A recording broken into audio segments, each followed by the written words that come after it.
good to see all of you in person as well as those that will be viewing us on Channel 2. I would ask that you would silence your cell phones, and then someone said to me, well, can you remind us to turn them back on afterwards? That I can't do, but anyway, please silence them. Okay, we're going to have Jo introduce any first-time attendees. She's Vice President of Resident Council. All righty, is there anybody here that's never been here before? There's one. That's good. And your name is? Hi there, I'm Mary Alice Short. And where do you live now? Meadows West. West, okay. And where did you come from? Lee Summit. And how long have you been here? 3+ weeks. And you made it here the very first time. Yay! That's the way we like to see it. Anybody else brand new? Even if you're, oh, there we go, some more. Good, good, good. And your name is? Robb Conrad. And you live where now? At Villa 1. Villa 1, and there's your wife, okay. Hi, I'm Donna Conrad. I'm in Villa 1 with my husband. Where did you move from? Florida. Moved all the way from Florida. Wow, wow. That's, and they're with you. Okay, so anybody else? Okay. Thank you, Jo. And now we will hear from Dan Rexroth, CEO of Jail Knox Village. Hello, everyone. It is good to know that we're a destination location here in Lee's Summit from everybody that lives in Florida. So we need to get the word out wide and far that Lee's Summit is the place to retire.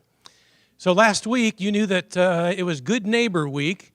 We had focus all throughout the week, every day. There were different activities, events, reminders. I think there were even some contests and prizes about reaching out to your neighbor. The whole effort was one that the village trying to promote a culture of people serving, helping, and building relationships with one another. So that Good Neighbor Week was quite a success.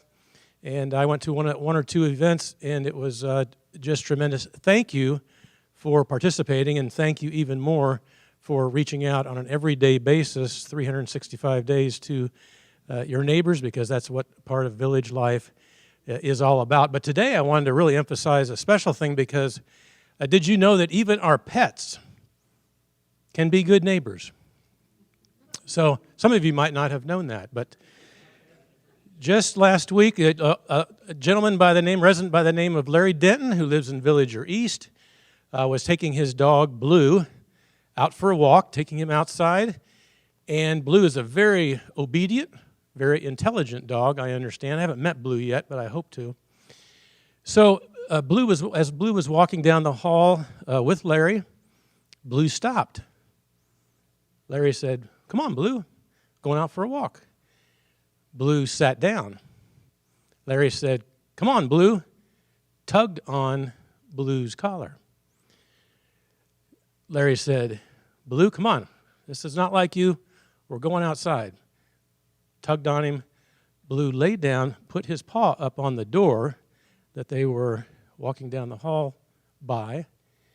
Larry walked over to the door, thought he heard something inside, maybe a moan. He called public safety. Public safety came, knocked on the door, entered the unit, and a resident had fallen in her unit, was moaning. Blue had heard that, stopped. Blue, through Larry, notified public safety, who came and helped the lady. So anyway, Blue has gotten some pride cards.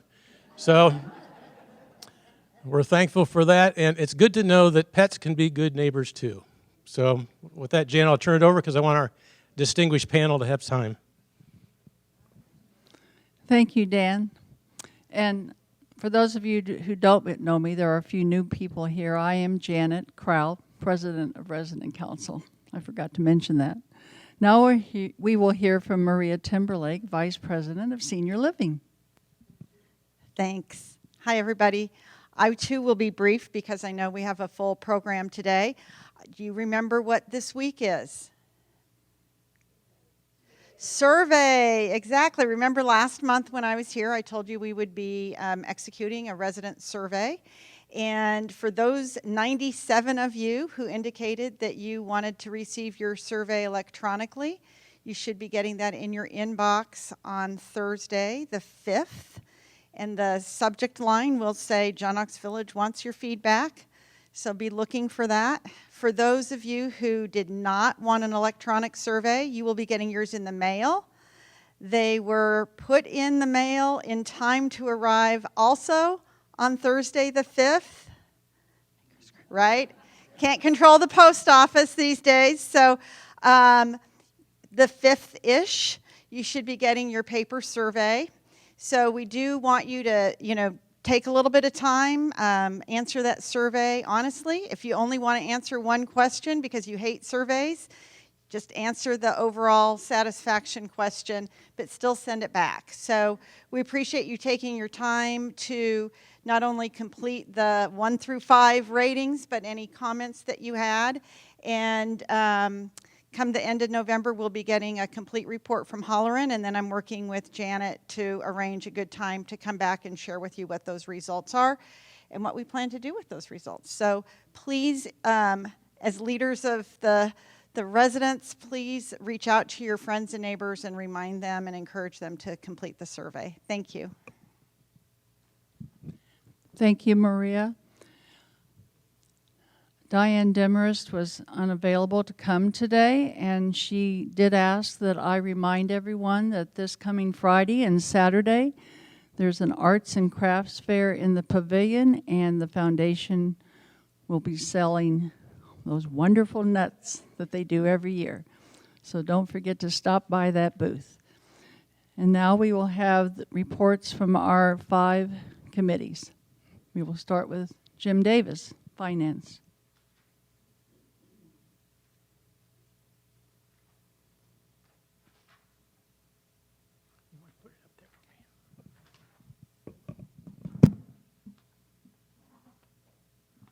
Thank you, Janet. You know, in the interest of time, we want to keep things brief today, but sometimes it's hard to keep things down to where you're getting information you don't really need or want. I had a friend of mine read so much about cigarettes and cancer, he finally decided to give up reading. So we'll try and keep it within that. There are 2 committees, 2 finance committees, most of you are aware. One is part of the board of directors, and that's an advisory committee to the board. There's also the Resident Council Finance Committee, which is what I represent, which is more informational to make sure the information that they have in finances gets out to people just as you and your neighbors. The Finance Committee of the board did not meet last month, and because of that, the Chief Financial Officer, Kim Clockengay, did not have information available for our board, for our committee, because he didn't have a chance to make any preparation for the regular board committee. So with that, September Finance Committee meeting was canceled, and therefore the complete presentation was not available to the committee. The following information was provided by Kim Clockengay, Chief Financial Officer, regarding financial information, actual financial information for August of 2023. The financial results for August reflect a favorable operating contribution compared to budget, which is the 5th consecutive month with a favorable variance. The August margin increase compared to July was well above the year-end target of 4.5%. The margin for August increased largely due to an increase in revenue. While expenses increased over July, they increased less than revenues, yielding an increased margin of 8.8%. Associates Health Insurance was favorable to budget again in August. The favorable variance to budget for the total cost of labor did increase. The only expense category unfavorable to budget in August was utility costs, and as expected, given the extreme heat we had in August. And just to make all of you aware, our Director of Operations and Development, Eric Scott, has been working on some very interesting programs to try and control that expense, one of our largest expenses being electricity. The change in assets reflected a decrease of $1.2 million, which was unfavorable to budget by $265,900. The variance was driven by investment activities. Most of you are aware of the fact that interest rates went all crazy, and we moved from some of the interest-bearing securities into another part of our portfolio. Year-to-date, the change in net assets shows a decrease of $2.5 million, which is favorable to budget by $2.3 million and $6.5 million better than last year. In spite of interest fee move-ins being under budget, net proceeds from entrance fees were favorable to budget when including promissory note payments from Meadows 2. Year-to-date, the net proceeds from the move-ins are at $6.9 million, which is $1.4 million favorable to budget. There are 17 pending entrance fee move-ins with $7.5 million pending entrance fees proceeds. The net proceeds from the entrance fees are forecasted to meet the annual target of $11.8 million. Year-to-date total revenues for the village, including some retroactive Medicaid reimbursement, is unfavorable to budget by approximately $305,000, but is 11.7% greater than last year. Adjusting revenues to exclude the retro Medicaid reimbursement of some $581,000, revenues have only increased 9.3%. In contrast, expenses are favorable to budget by $1.4 million and 8% greater than last year. The year-to-date operating margin is 8.1%. With that, that's my report.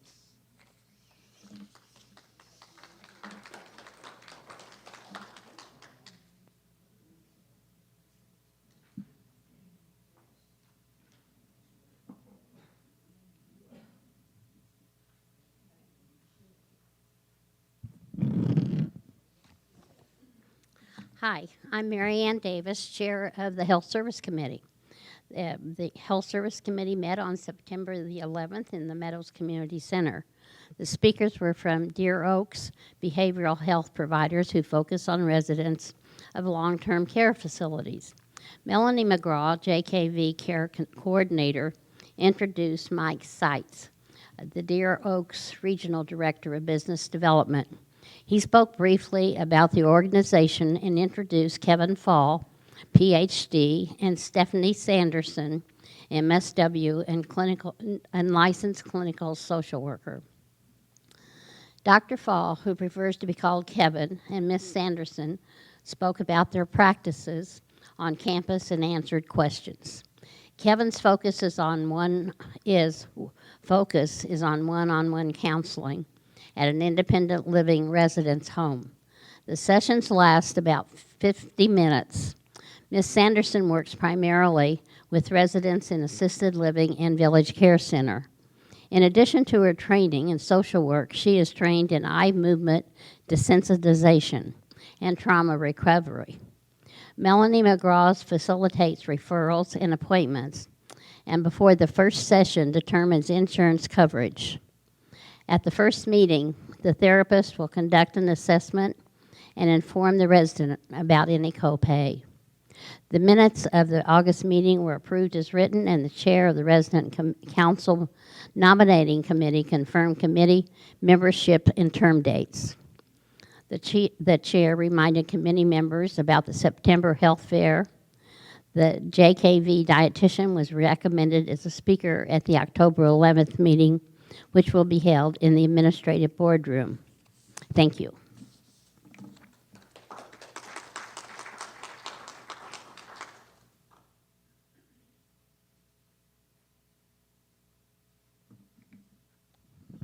Hi, I'm Frank Goldberg, Chairman of the Nominating Committee.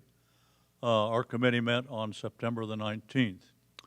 We discussed a proposed change in the election procedures, which were found in the chairman's notebook, but determined that it was never passed. So then we were able to ask the chairman, me, to prepare a detailed timeline for our task of selecting a group of candidates for the upcoming vacancy to present to the John Knox Board next spring. We're very pleased to have members of the board here at this meeting to discuss their roles and the major decisions. And I must say, we're very unique that we have three members on the board representing us as the residents. So thanks to the board members for giving time and talent throughout the year, especially today.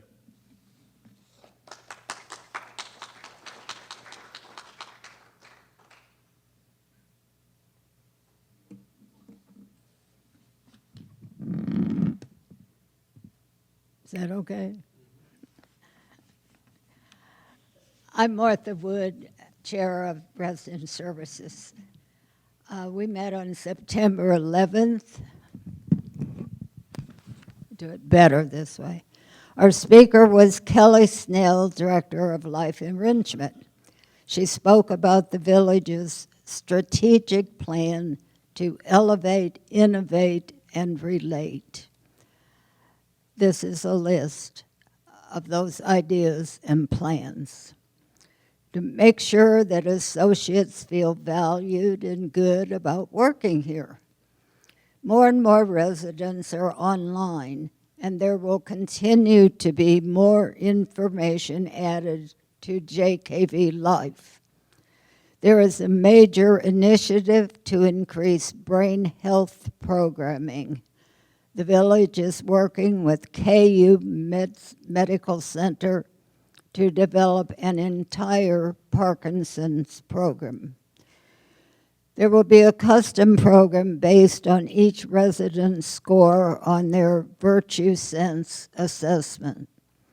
Efforts are in the work to provide more weekend programming for residents. More group events are being moved to the pavilion to help eliminate waiting lists.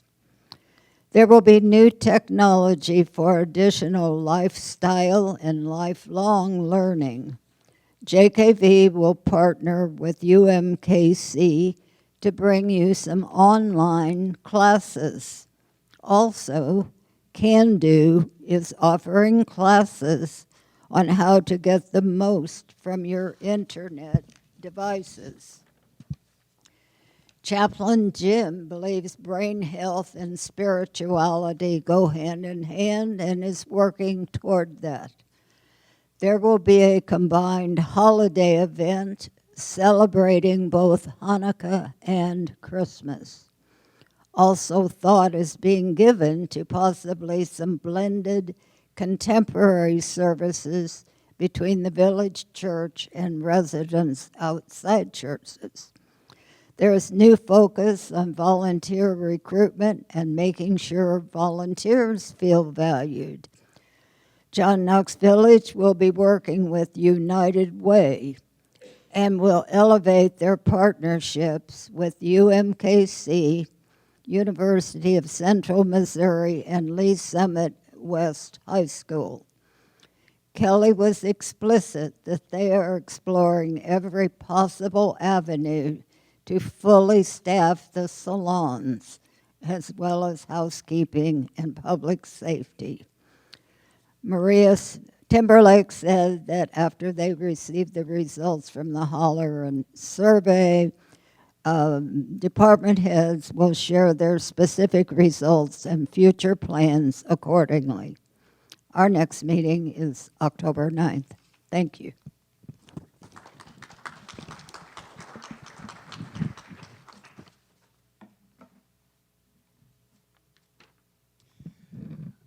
I'm Greg Coulter from the Sales, Marketing, Communications Committee.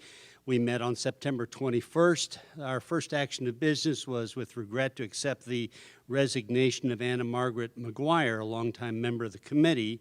And those of you who know her will not be surprised we had to accept 6 new members just to make up for her loss. Our program was on the Courtyard E building. We were privileged to review the 5 building the floor plans, pending any final changes during construction, ranging anywhere from 810 to 1,215 square feet. The marketing timeline, the priority program, which is the $100 down, was launched mid-May. Mid-September, we began converting those to priority members, and 1 week later already had 5 of those depositors, and they're simply going down that priority list as they go. Do you any further update? 8? Yeah, they're going to continue down that priority list, so we expect to see those numbers grow. The goal is by the end of the fiscal year to have at least 26 to 36 of the 52 units already under with deposits. Construction contract, I know you're all interested in what that means, especially if you live nearby. All of the Lindbergh residents were relocated by the end of August. During September, they have begun salvage, clean out, and abatement, and that will continue to a demolition date sometime in December. We hope new construction will begin next April.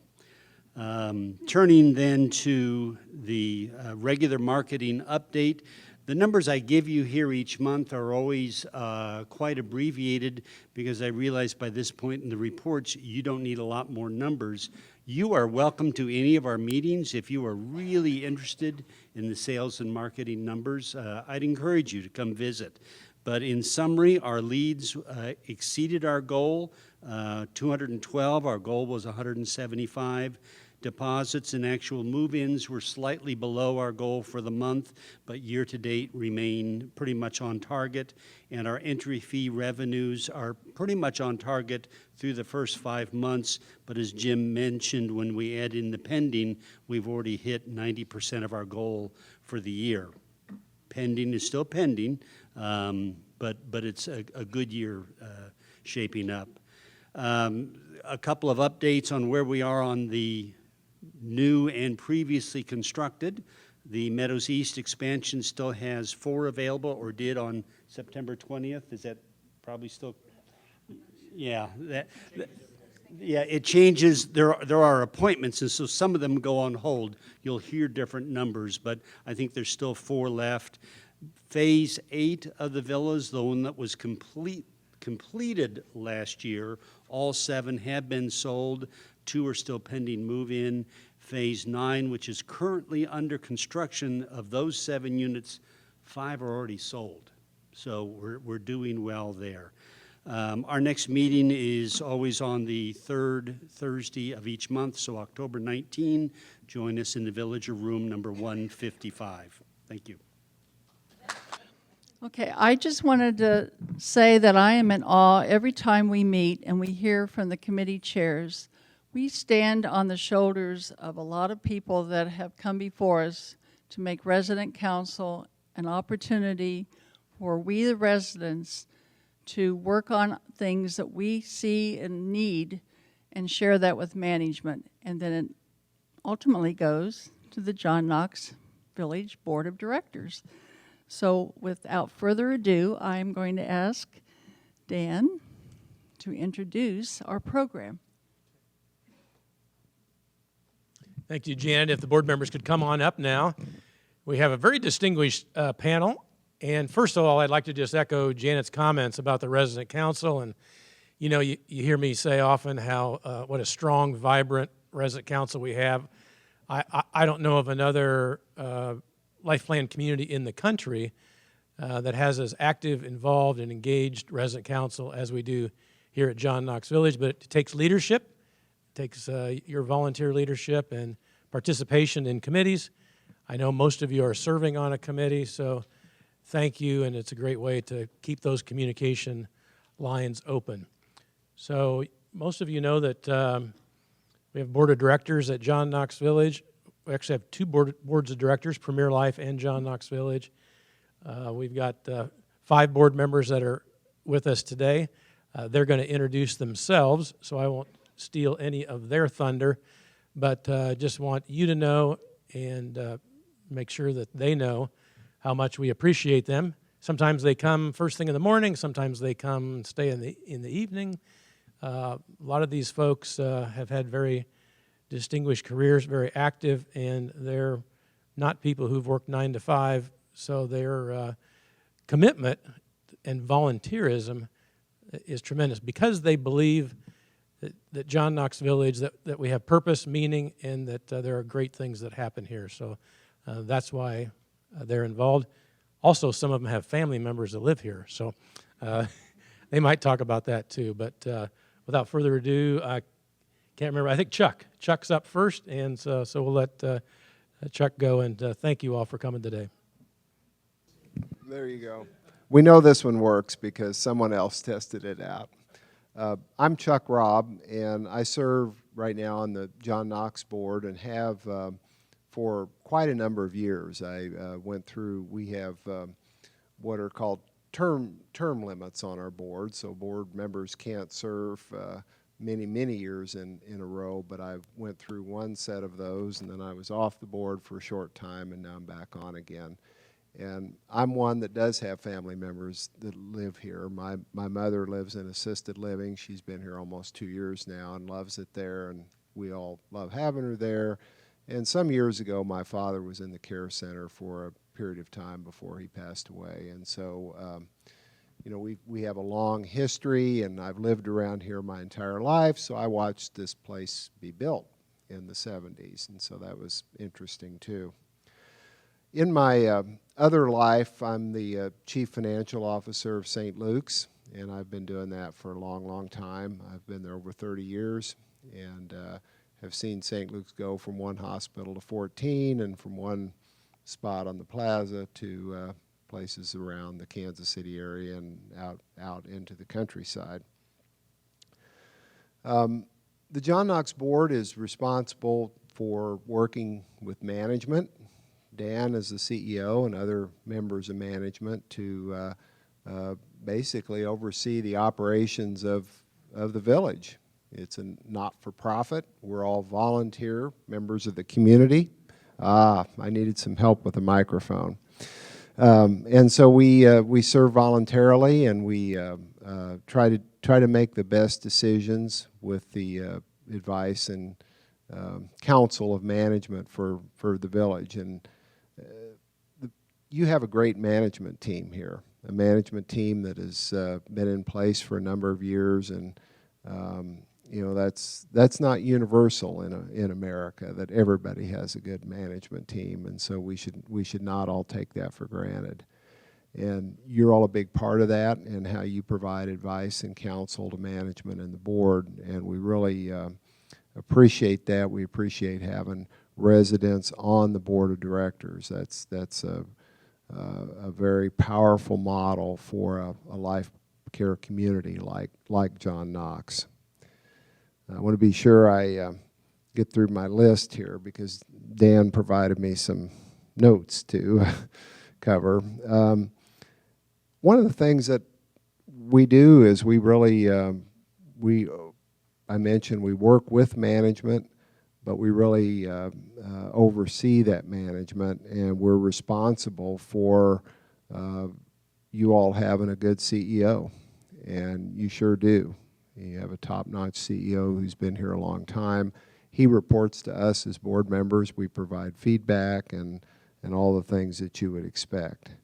And then we try to be, as best we can, a sounding board for other things that come up over the years with the village. We have lots of expertise on the board. We have people that have a real estate background, construction backgrounds, finance backgrounds, business backgrounds, all kinds of things, and that's what makes it a powerful combination.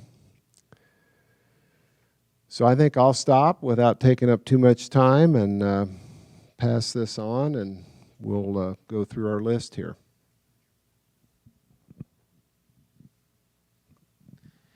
Okay, thank you, Chuck. My name is Tim Dyckman, and I've been on the board of Premier Life for just over 4 years, and I also serve on the audit committee of that board. My educational and career history, I have a degree in economics, and then for nearly 40 years, I worked in the banking and investment management industry, focusing early on in financial planning and strategic analysis, and then in investing in mortgages, and after that in more broad investment management. Spent over 25 years at Waddell & Reed, which you may have heard of. It was a Kansas City-based mutual fund company until just a couple of years ago when we got purchased. And so the last 4 years on the board here have been quite enjoyable for me. And I'll tell you why it's so interesting. My career has been about business and evaluating business. And we've got an incredible business here. Actually, we've got a bunch of businesses, right? I mean, we have housing, so we're in the housing business, right? We have restaurants, so we're in the food service business. We have medical care, so we're almost in the hospital business, right? We have pharmacy business. We have ambulance services. We're in the real estate development business and redevelopment business, right? And so there's so many businesses go on within the umbrella here of John Knox Village, and that's one of the things, like Chuck mentioned, how many different expertises are represented on the various boards. And so that's so exciting. And I'm glad that there's a bunch of others, because I don't know much about healthcare. I don't know much about the restaurant business. But because of my experience, I do know about thinking long-term for businesses. And so that's really where I try to focus on my position as the board. And so one of the responsibilities we have as a board is to approve the major capital expenditures and the debt.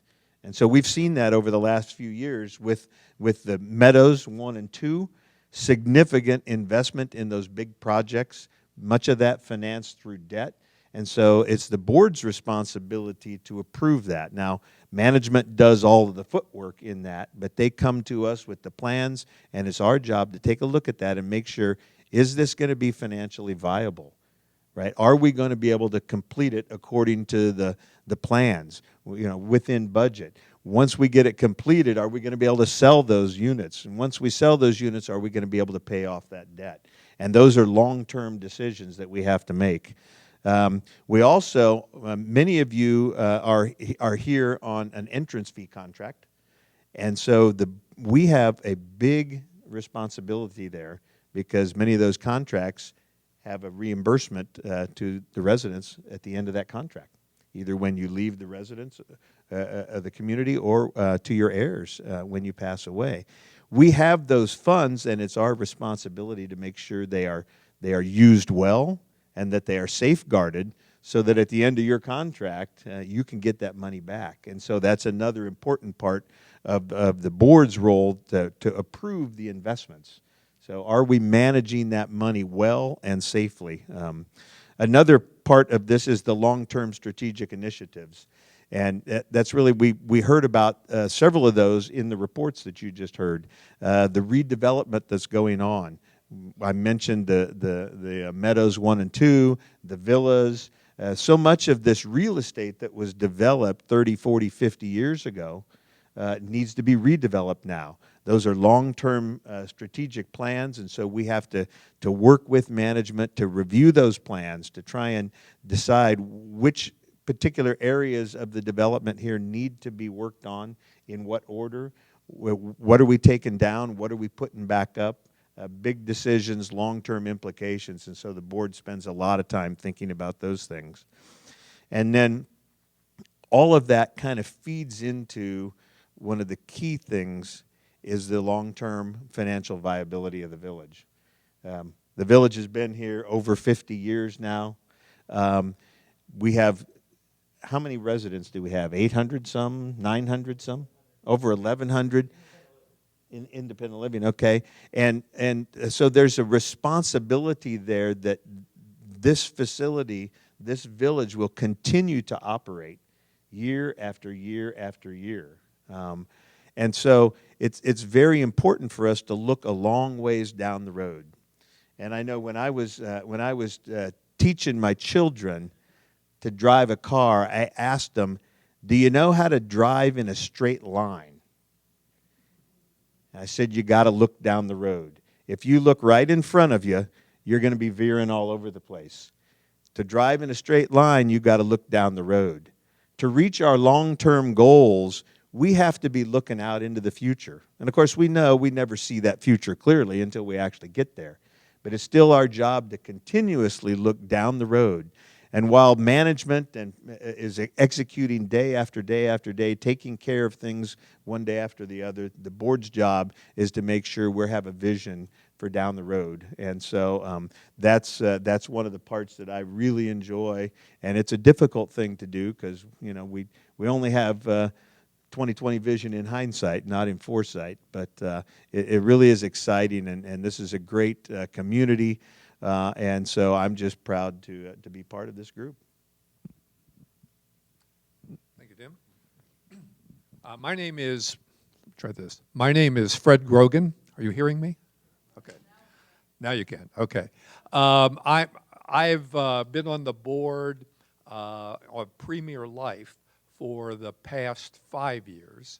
And prior to that, I was on the board of the foundation for 4 years prior to coming on to Premier Life. So I've have a fairly long history in terms of working with the boards, and even longer history of working with Dan in the community. I think I've known Dan for about 25 years, served with him on the boards of the Lee Summit Chamber, as well as on the Lee Summit Civic Roundtable. And so I have a lot of respect for Dan, so when I was asked to serve on the board here, I didn't hesitate to do that. I get the pleasure of sharing with you some information about the other members of the boards who are not here today, just to let you know a little bit about them, who they are, and a little bit about them. It's an impressive group. On the board of directors, Mel Gross is the chair. He is I'm not sure what his title is. Is he the owner? Okay. He's the owner of Modern Alpha Plastics, Inc. and Omega Plastics. Helen Darby is a John Knox Village resident. Joe Stassi is the CFO of Government Employees Health Association, or GEHA. And next to me here, Jim Ham is a resident. And a shout out to Jim, because when I first went on the foundation board, he was a tremendous mentor in terms of telling me and sharing with me what that was all about and what the role of board members can and should be. Also, Gabe Clements is the Chief Operating Officer of the Lee Summit Medical Center, and Carl Chinnery is an attorney with Chinnery, Evans, and Nail. And some of us refer to Carl as Mr. Lee Summit. He's involved in pretty much everything. On the Premier Life Board of Directors, there's also Damon Hodges, who is the city administrator for the city of Raytown, John Wisniewski, who is a local architect, Mike Atchison, who is the principal broker with CEAH Realtors, Helen Emmett is an adjunct teacher at the University of Missouri and Rockhurst University. She's a nurse educator, patient advocate, and volunteer nurse in Kansas City. And then Brad Cox, here locally of Langsford Development. I think my experience with the board and what I would have to say about the board has been well stated very much by Tim in terms of the role we play. I see the role in some ways both as a partnership with the administration here at John Knox Village, but a partnership that also includes a lot of questioning, a lot of requests for information, for hard answers. I think the thing that impresses me is the mutual respect that exists between the board and the administration. And the reason for that, I think, is because the administration earns it. They bring full information to us. They're always well prepared. If we have questions, if we want more information, they get back to us on it. So it's a very good situation. I would describe your administration here as being professional, having mutual respect, not only for board members, but also for you, the residents. It's always clear that that is first and foremost in their minds who they serve. They're accountable to the board, and I think they truly care. They truly care about John Knox Village as an organization, but also all of the people who are here. I think the board members who I have had the pleasure of getting to know really take their role very seriously. They do not hesitate to hold the administration accountable. There is also mutual respect among them with the administration. And I think we are all seriously committed to John Knox Village being the very best organization and residence that it can possibly be. So with that, I will turn it over to Linda Harrelson. Linda? Well, good afternoon, everybody. Happy to be here, and my name is Linda Harrelson. For 22 years, I served as head of school of Summit Christian Academy, so I had the opportunity to care for the youngest in our community, and now it's awesome responsibility and pleasure to be able to care for the oldest in our community. Prior to that, my husband and I were business owners here in Lee Summit and in South Kansas City. I got to know Dan serving on Civic Roundtable, the LSEDC, Lee Summit Economic Development Council, and just as I was retiring from Summit Christian, he called me and tapped me to consider serving on this board. And I'm very grateful that I took that opportunity. John Knox has been interesting in our family. I've been a long-term resident of the area. My mom, who happens to be sitting on the second row down here, recently moved in, but many, many years ago, she worked for Dr. Berg, and when the village was just started. And I've had my mother-in-law here, both my grandparents lived here, and so it means a lot to our family. So I'm glad to serve. My responsibility now is to talk to you a little bit about the qualifications of resident board members, and we are grateful to have 3 residents serve on our board. Jim is one of them. You'll hear from him in a little bit. But we look for people that have expertise. You've already heard some of this, that it's important to have various areas of expertise brought to bear, and so we look for that. We want somebody that's lived here for a little while, 2 to 3 years, so that you've experienced the village and kind of know what it's like to be here. You know what you love about it and how to make a difference. We also look for people that, let's see, I just lost my notes. I'll pull them up. That really understand what board membership is like.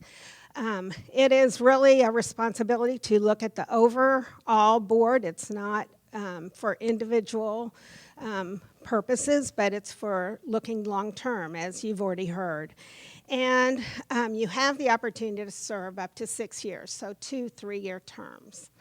So it's great to have probably some of you may be interested in serving in the future. So I'm now going to turn it over to Jim so he can talk personally about it. Before I hand this to Jim, I realized that I didn't share what my background, my professional background was. I'm a retired educator. I was a political science professor and then moved into college administration, and I spent the last 15 years of my employment as president at MCC Longview.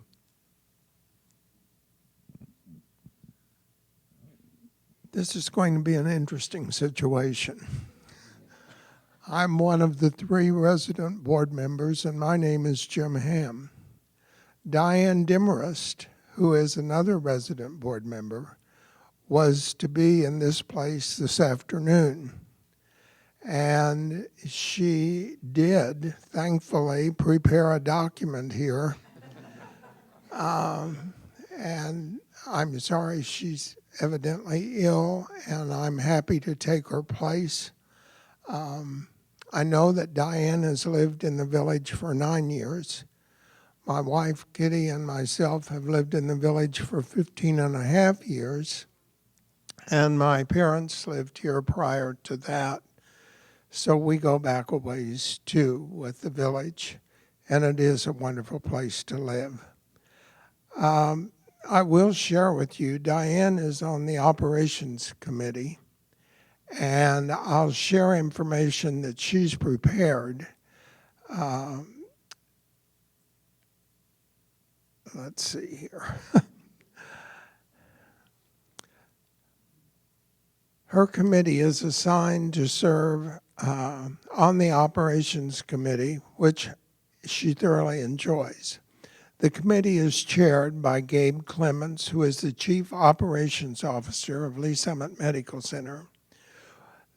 The committee meets monthly in the administrative boardroom. Both Helen Darby, who is the other resident board member, and Diane serve as resident members of the committee. The mission of the committee is to provide oversight, advice, and support for the village operations. The official role of this committee is one to recommend changes and/or improvements in programs, services, policies to management. They review the village's strategic and annual operating plan, give feedback to potential new strategic initiatives, and the committee will recommend changes and/or improvements in programs, services, policies of operation to management. Recommendations may result in board action consistent with the village strategic plan and annual operating plan. The specific functions are annually to review the committee's mission and function statement, receive ongoing education on topics which pertain to the strategic platform of the village, monitor the execution of the strategic plan on an ongoing basis, assess and give feedback on potentially new strategic initiatives, provide overall guidance for the village human resource initiatives, review and monitor the village operations to assure quality of provider services, monitor home health operations, including but not limited to its operational plans and any performance programs to meet the federal regulations, review the resident satisfaction survey at all levels of the continuum of care, review results of the state surveys of licensed healthcare facilities and programs, review sales and marketing progress periodically for both senior living and healthcare services. All this being said, the typical agenda would include Lori Johnson, Vice President of Human Resources, who gives an update on associate positions, both vacancies and recently filled positions, while being financially responsible and dealing with demands of the current employee expectations. Our human resource has been very focused on recruiting, retaining, and growing our own. This continues to be a focus of human resources. Maria Timberlake, Vice President of Senior Living, covers a really large area, always gives a report on current issues brought forward and being looked at in the Resident Services Committee. Her report also covers the occupancy of the village and strategically what the plans for the redevelopment and renovations taking place at the village are at the village. As you know and recognize as Vice President of Senior Living, this job carries a very large area, including food service, transportation, and all the events of entertainment that take place in the village. Importantly, we always have a report from Anthony Colombato, Vice President of Health and Community Services. If you have not yet had any personal experience. I'm sure you read in the September Voice about the many changes being made with our John Knox healthcare services. The new Curana Health Clinic partnership recently opened, which is another benefit to our residents. It has been an amazing, busy year with expansion of both facilities and care of our residents. A big part of Anthony's job is to be on top of all the governmental requirements, financial changes, and what these changes and requirements will mean to John Knox Village and its healthcare plans. So as you can see, the Operations Committee is most interesting and informative. John Knox is truly a small city within a larger city of Lee Summit. It has a plan and manages every aspect of living in a community. Many of our administrative team, as well as several of our associates, have served here at the village for many years. They have learned and grown in their positions, and with their knowledge and expertise, they have helped John Knox Village not only sustain but grow and offer its residents a quality of retirement quality of life that is not found in other retirement communities. I am both proud and thankful to be a part of this community, which I call home, and we do the same, my wife and I. I thank you for allowing me to serve on the board of directors. So that committee is a very busy committee. I think Diane did a great job in outlining what they do. So I'm happy to fill in for her. I'm not really dressed for the occasion because I didn't think I was going to be doing anything but attending. So. Thank you. Now we're going to open it up to questions. I would like some clarification. I think I heard the word Premier Board versus the JKV Board. And then also, how many committees and what are the names of those committees on these boards? Anyone?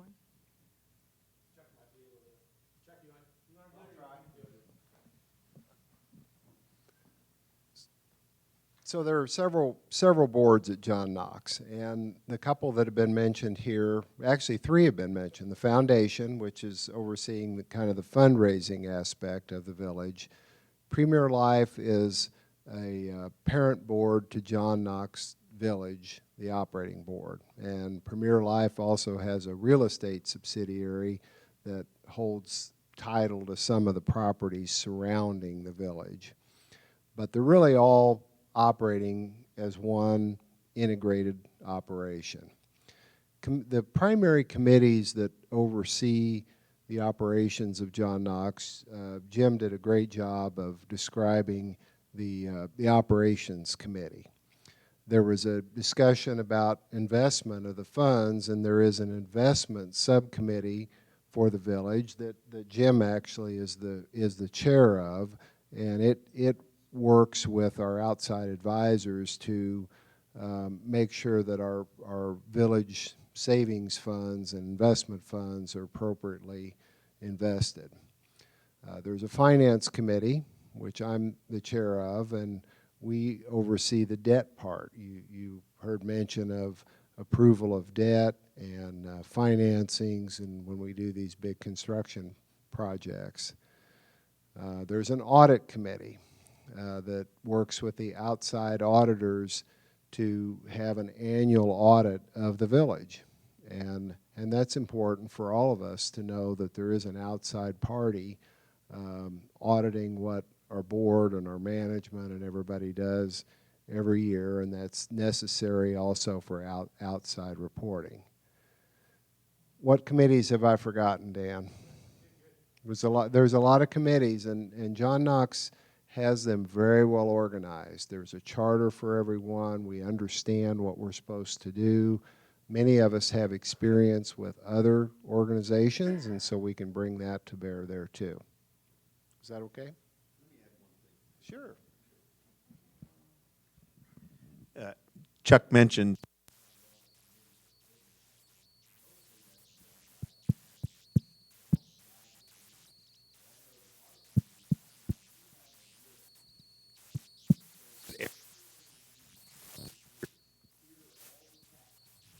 be performed at that meeting.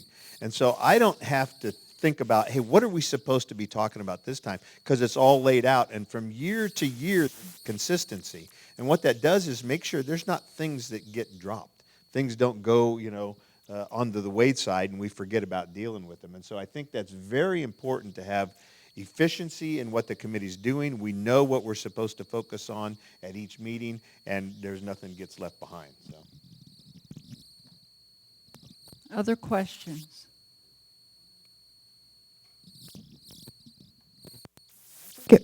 Can you hear me now? I think it was Tim that was talking about the importance of watching the financial and making sure that the reserves are safe and that kind of thing. Could you expand a little bit about reserves and how they're calculated and how they're readjusted? How often are the amount readjusted, and what you do with them? Well, Kim should be here to answer that question. It is very complicated, it's detailed. But the reserve funds are it's an actuarial, and we have a firm that helps us and that runs the actuarial numbers, because what we need to know essentially is how long people are going to live. Of course, we don't know that, right? And so it's redone all the time, okay? And so what's important to know is given the liabilities or the commitments that the village has made, how much money should we have out there based on actuarial studies about how long the whole community is going to live. Then what we have to do is we have to match that up with how much do we actually have, okay? And so, so it's that combination. How much do we need based on the commitments we've made, and how much do we actually have? And then the investment committee has to be managing the funds that you actually have to keep them out there. And we need a return on those monies. We can't just park them in a bank and get no interest on them. We have to get a return on them, so they need to be invested, but they need to be invested safely so that as the market goes up and down, we don't end up in a position where we don't have as much as the actuarial studies say we need to have. So, the investment committee, which is that a subcommittee of finance? Oh.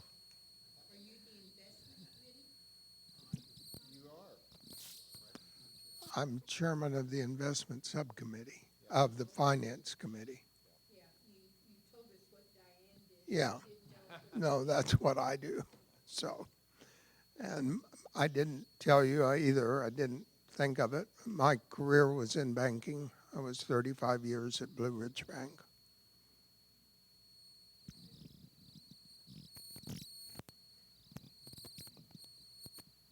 Just briefly, Chuck, you've mentioned Premier Life, and a lot of people aren't acquainted with the fact that there's an overall holding company and such, and you might just explain, you've all mentioned Premier Life, and a lot of people aren't acquainted with that terminology.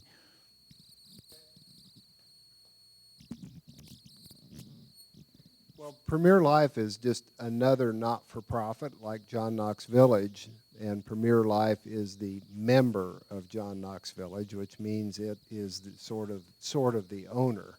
But the two are inseparable. I'm on both boards. Several of us have been on both boards, so it all kind of works the same way. There's there's nothing that separate about the two of them. Do you have a follow-up to that?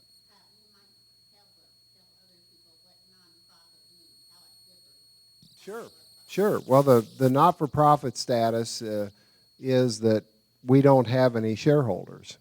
So any funds that are made in John Knox are only used to reinvest in John Knox. And it's the same for Premier Life. It's the same for the foundation. The funds all stay within the community. And that's why we have just volunteer board members. In a for-profit company, there would be paid board members, and there'd be shareholders and owners. Well, the community and the residents own John Knox. We're all just just here as volunteers to serve.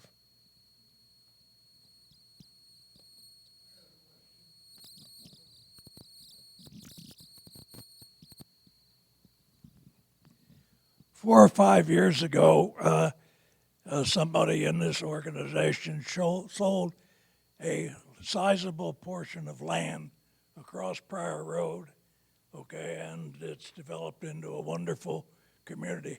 How does that affect me as a resident here at John Knox? Does it or didn't it?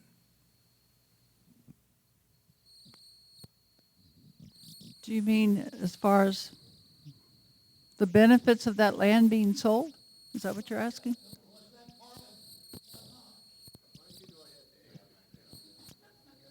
Thanks, Bill. Really great question. So the village was the owner of a lot of vacant property, and that's part of the purpose of Premier Life, is that we can separate that into a separate entity, landholding company.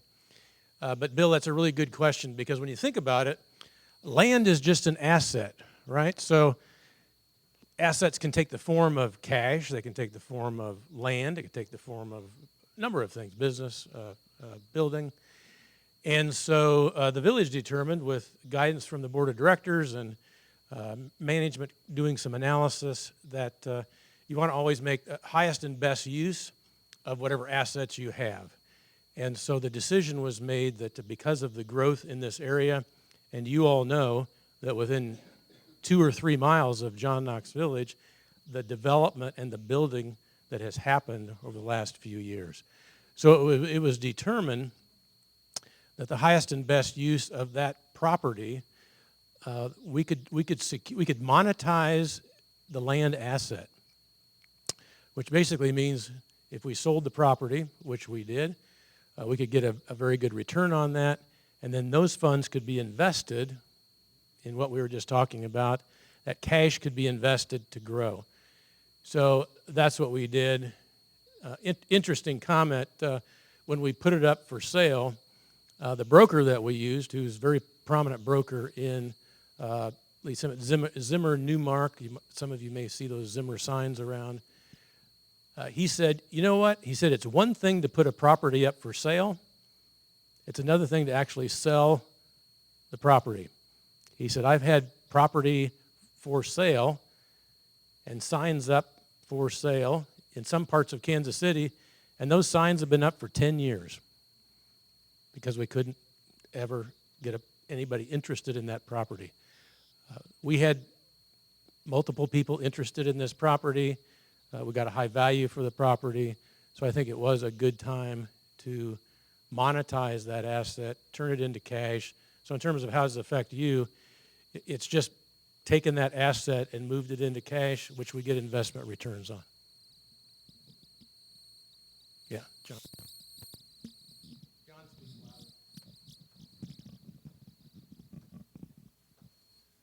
Maybe you could comment briefly how the entity of a holding company is actually a protection to John Knox Village against lawsuits.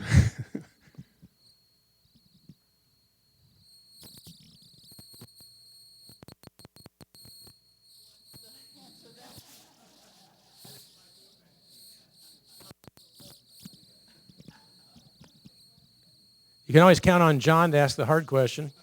Yeah, I think John asked specifically about how the separate corporations can help protect the village, and there is an element of risk management to setting up various corporate entities, and so there is a Premier Life Real Estate Holdings and Premier Life, which now that land has been, and as Chuck said a couple of times, we are all one family.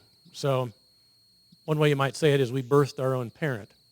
So we are one entity, but these separate corporate entities really do help mitigate risk management because we do have significant assets of the village. Partly, part of that is land. So there's a lot of people out there who would like to peck away at the village, believe it or not, and gain access to that asset.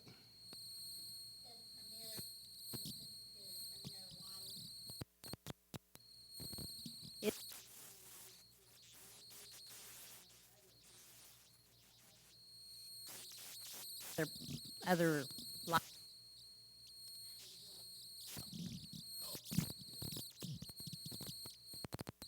Are there multiple communities, or are there? Premier Life is just John Knox Village. So the easy way to describe it is you have Premier Life, which is the parent or the sole member. Underneath that are sister corporations or subsidiaries of Premier Life, which include John Knox Village, which is really the primary operating business, and Premier Life Real Estate Holdings, the foundation. We still have the auxiliary, which is really inactive right now, but many of you know that the auxiliary was active in previous years. We kept the entity because in future years we may want to reactivate. It's difficult to get not-for-profit status for an entity. You don't want to really give that up, so we still have the auxiliary. But those are all underneath the parent. Well, we got a lot of questions.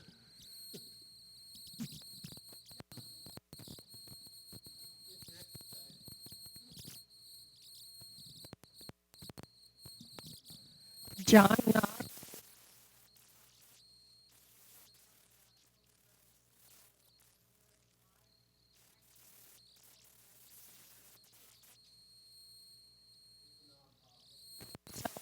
Everything under, so everything regulations.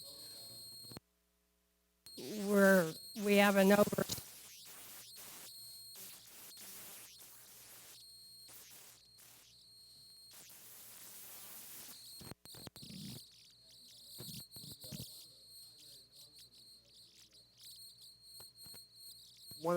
One of the things that nonprofit organizations do in the U.S. is you file something called a 990, which is a nonprofit tax return. Those tax returns are available for public inspection. You can find those online and look at them. And one of the primary and so there is one for John Knox, and there's one for Premier Life. And one of the primary responsibilities of our audit committee is to review those for when they're filed, before they're filed, which is a help to management, and also they're actually prepared by the outside, reviewed by the outside auditor. Okay, that's good information that your CFO has those available if any of you would like to look at them. And like where I work, St. Luke's, that's a not-for-profit, nonprofit too, and we have the same thing. We file 990s for all the hospitals. They're all publicly available for anybody that wants to look at them.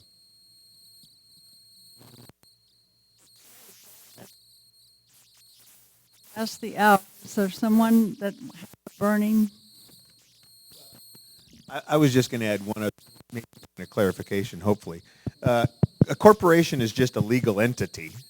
That corporation can either be a for-profit or a not-for-profit. And the big difference is when it's a for-profit, it's for the benefit of the shareholders. It's for the benefit of the owners of the corporation, and they're trying to make enough money that they can take money away from the corporation, pay dividends. Probably a lot of you have dividend investments, and you rely on the dividends. You're owners of those corporations. You want them to behave in such a way that they make money that they can give it to you. The difference with a not-for-profit has a different purpose. And there's lots of different purposes. The purpose for John Knox Village Premier Life is to provide this community. And because it's a not-for-profit, we're not trying to make money to give away to anybody else. Like Chuck said, any money that would be made here stays here. It's invested here to provide for the community for all you folks to live in. Everybody in the room would have liked that money to have been raised like last month or before now, right?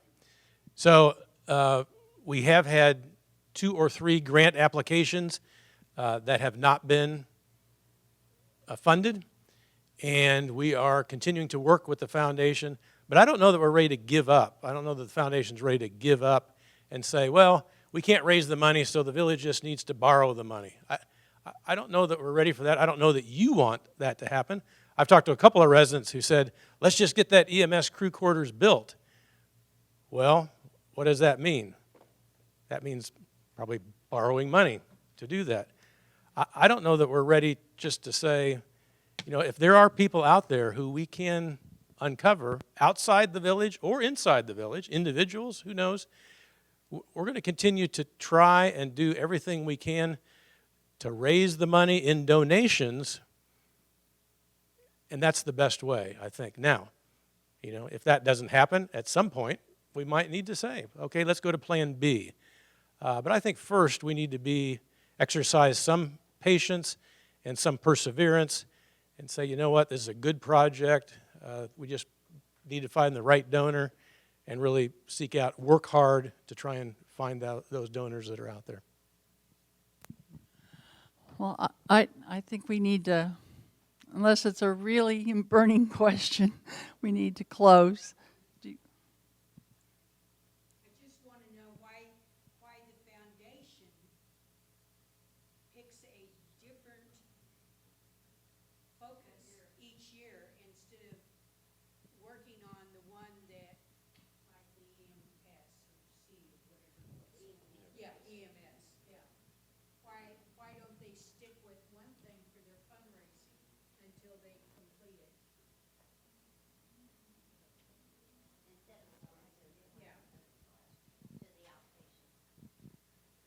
Yeah, I don't know if everybody heard that question or not.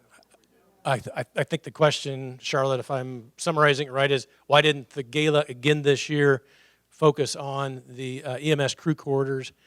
The campaign, the EMS campaign, is an ongoing campaign, and I think that you are continuing to be aware of that and hear about that, so you can continue to make donations to that. But the foundation board and the foundation president decided that this year there was going to be a focus on outpatient therapy and the Parkinson's specific focus. So I don't know. I mean, we could probably discuss a lot about, you know, should we just keep having the gala fundraisings go to EMS crew quarters or go to something else? But, you know, it was a collective decision among the foundation board and that leadership there. And they said, you know, this year, outpatient therapy and Parkinson's is going to be our focus. So certainly a different opinion is valid. Thank you all so much for spending your time.